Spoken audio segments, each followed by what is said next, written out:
Makanya jangan mencintai suami lebih daripada engkau mencintai Tuhan. Itu jadinya suami selingkuh mau bunuh diri, melupakan Tuhan. Gara-gara terlalu cinta sama suaminya, melebihi cintanya kepada Tuhan.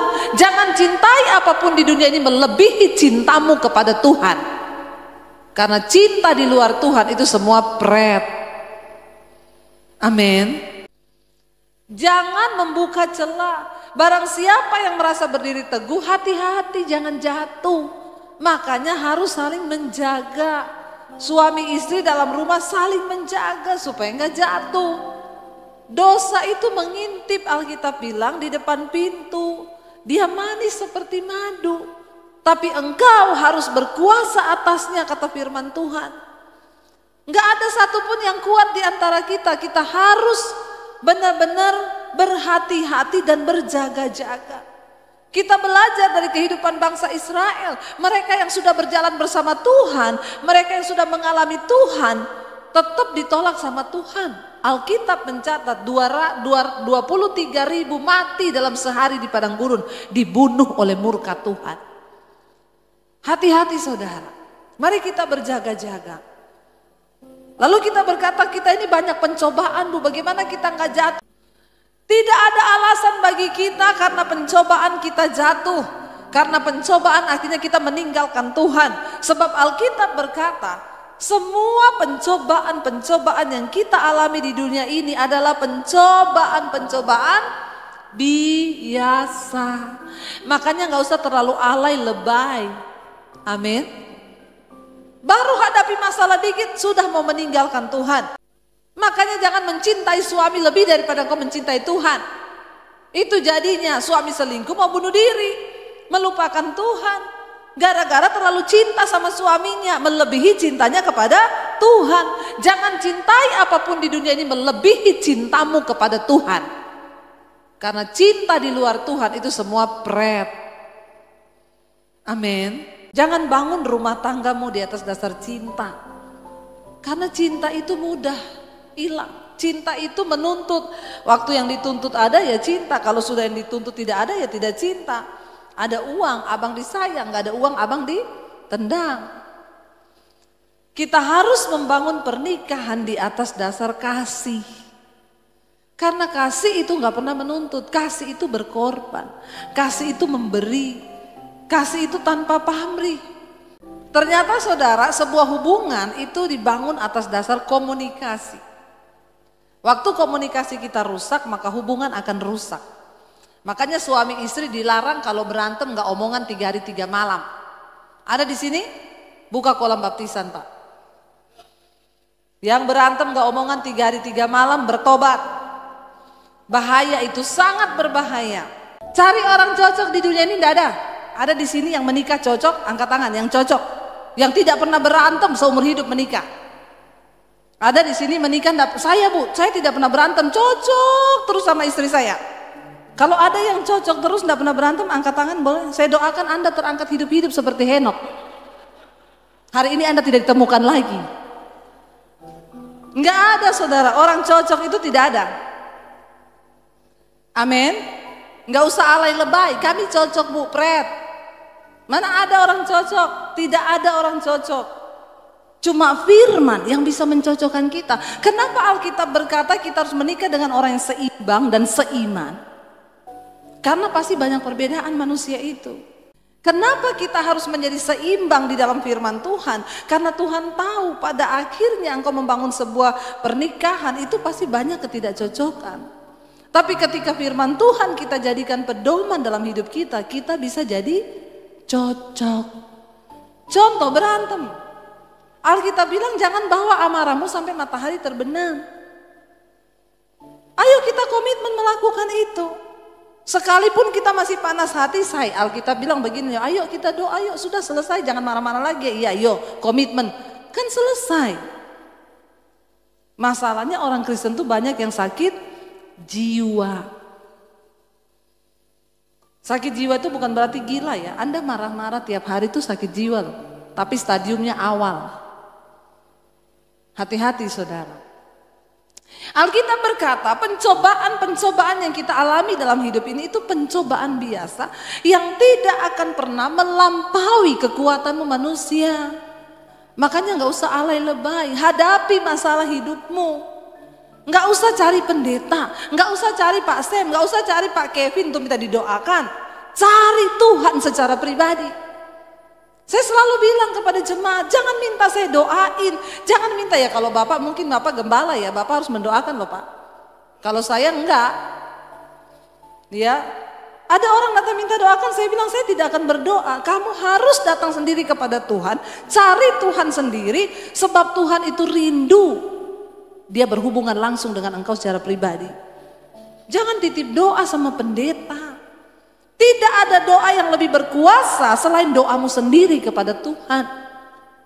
Enggak ada dokter hebat, enggak ada pendeta hebat. Yang ada itu Tuhan yang hebat. Dengan imanmu yang hebat, itu yang luar biasa.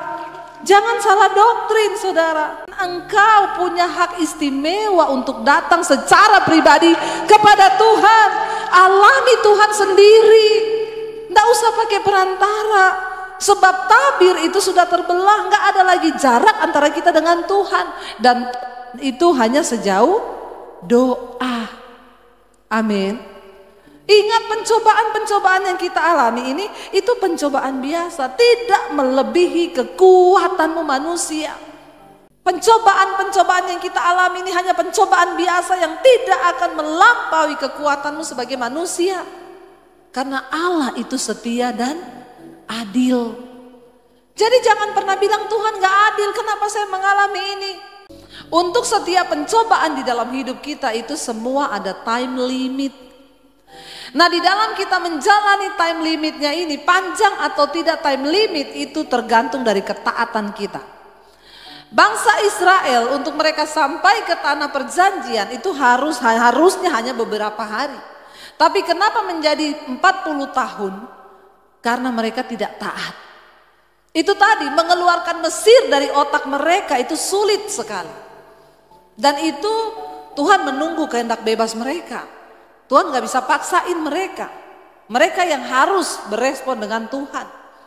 Saudara, ketika kita menjalani pencobaan, ketika kita mengalami tantangan di hidup ini, firman Tuhan berkata, berbahagia orang yang bertahan. Kita masih bertahan saja, itu kita sudah bahagia loh. Katakan amin. Karena banyak orang yang tidak tahan. Sehingga mereka putus asa, mereka kecewa, mereka meninggalkan Yesus. Banyak hal di hidup ini yang akan bisa membuat kita kecewa kepada Tuhan. Doa yang tidak dijawab. Itu banyak orang kecewa saudara. Makanya kita perlu memiliki pemahaman yang benar tentang Tuhan. Kita perlu memahami pemahaman yang benar tentang firman Tuhan supaya kita tidak salah menilai. Untuk orang Kristen bisa bertahan dalam pencobaan itu tidak gampang. Tapi sebenarnya pencobaan itulah yang membuktikan kekuatan imanmu. Katakan amin. Bagaimana iman kita terbukti kuat kalau kita nggak pernah mengalami pencobaan? Bagaimana kita bisa berkata Tuhan itu baik kalau kita nggak pernah mengalami keburukan di dalam hidup ini? Bagaimana kita bisa berkata Tuhan sumber penyembuh kalau kita nggak pernah mengalami yang namanya sakit? Kalau orang hidupnya lagi baik-baik saja, dia tenang itu biasa, orang dunia juga begitu. Kalau uangmu lagi banyak, engkau tenang itu biasa, orang dunia juga begitu. Usahamu lagi bagus, engkau tenang, engkau sukacita itu biasa, orang dunia juga nggak kenal Tuhan begitu. Kalau rumah tanggamu lagi baik, engkau bersukacita, itu biasa, orang dunia juga begitu. Tapi ketika engkau sedang ada dalam tekanan, goncangan, badai yang hebat, tapi engkau tenang, itu Tuhan. Itu Tuhan, saudara. Itu Tuhan.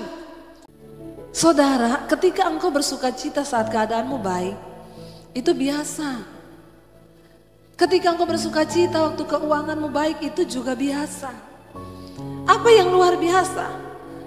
Waktu saat ini keadaanmu tidak baik-baik saja, keadaan keuanganmu tidak baik-baik, bisnismu tidak baik, rumah tanggamu tidak baik. dan engkau tetap percaya dan berkata, Tuhan, aku percaya bahwa janji firman-Mu itu pasti akan digenapi. Aku tetap percaya bahwa Tuhan sanggup. Itulah yang luar biasa.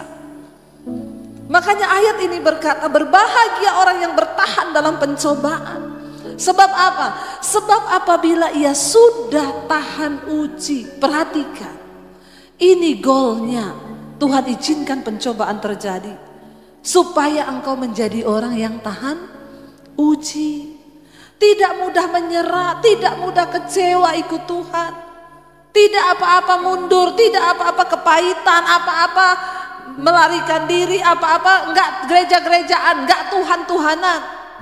Sorry, bukan Tuhan yang butuh kita, kita yang butuh Tuhan. Jangan pernah kecewa dengan Tuhan. Ya, sebab apabila ia sudah tahan uji, jadi kalau engkau belum tahan uji, maka pencobaan itu akan balik terus. Kenapa engkau selalu kepahitan? Waktu mereka menyakiti engkau dan engkau tidak tersakiti, di situ engkau baru lulus, Bu. Itu namanya engkau tahan uji. Kalau engkau masih sakit, engkau belum tahan uji, dan Tuhan akan izinkan terus. Tapi sekalipun engkau disakiti, engkau tidak merasa sakit hati lagi dan engkau bisa tersenyum, itu namanya engkau tahan uji. Kalau engkau simpan kepahitan, engkau enggak lulus-lulus. Ya, dan akhirnya hidupmu semakin parah. Tuhan bilang, sebab apabila ia sudah tahan uji, ia akan menerima mahkota kehidupan yang dijanjikan Allah kepada siapa, saudara? Kepada barang siapa yang mengasihi Dia. Tujuan dari pencobaan diizinkan. Yang pertama, supaya engkau tahan uji. Yang kedua, supaya engkau terima mahkota. Karena orang terima mahkota itu bukan orang sembarangan. Yang terima mahkota hanya orang-orang yang sudah melewati kompetisi. Tidak ada orang terima mahkota, tiba-tiba dapat ujuk-ujuk mahkota, enggak. Hanya orang yang sudah melewati ujian demi ujian.